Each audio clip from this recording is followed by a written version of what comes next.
Merhaba Hevalno, merhaba arkadaşlar. Kürtçe öğrenmek isteyen arkadaşlar için kısa bir video yapacağım, belki devam gelir.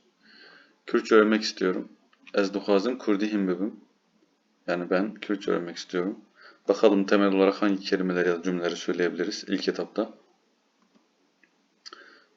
Kurdi yani Kürtçe, Türki yani Türkçe. Navete çiye.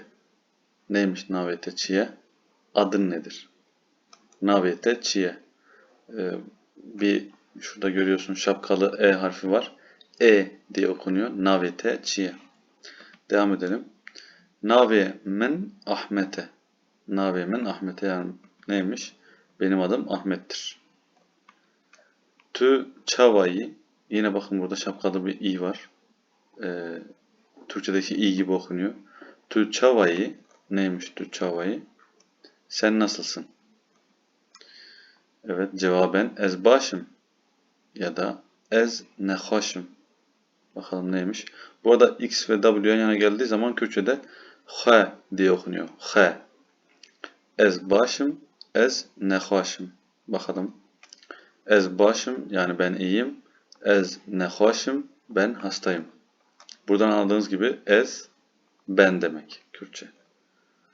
Devam edelim. Temel olarak başka hangi cümle ya da kelimeler öğrenebiliriz? Tu jikui. Neymiş tu jikui? Sen neredesin? Tu jikui. Ez jivaneme. Ez jivaneme. Neymiş bakalım. Ben Vanlıyım. Tu Kurdi dizani. Tu Kurdi dizani. Sen Kürtçe biliyor musun? Tu Kurdi dizani. Ere. Ez Kurdi dizanım. Evet, ben Kürtçe biliyorum. Na. Ez Kurdi nizanım. Hayır, ben Kürtçe bilmiyorum. Temel olarak cümleler böyle. Birkaç tane de kelime söyleyip ilk videoyu bu şekilde bitirmeyi düşünüyorum. Vere, here. Yine W Türkçedeki ve Y yakın bir şekilde okunuyor. Vere, here. Neymiş? Gel, git. Vere, gel. Here, git. Yine demiştim hatırlarsanız X ve W yan yana geldiği zaman H diye okunuyor. H. Zaten X tek başına da H okunuyor.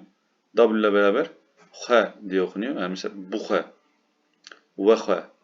Neymiş? Buhe, vehe. Buhe, ye. Vehe, iç. Rune, rabe. Neymiş rune, rabe? Rune, otur. Rabe, kalk. Yine burada bağ ve büpeyve, şorebike, hatta bazıları kısa bike, haber bide diye farklı şeyler de var da daha çok kullanılanlar bunlar. Bağ ve büpeyve, şorebike yani konuş, anlat, söyle anlamındaki kelimeler. İlk videoyu burada bitirelim. Daha sonra Kürtçe öğrenmek isteyen arkadaşlar için bu şekilde videolar yapmayı düşünüyorum. Kendinize iyi bakın.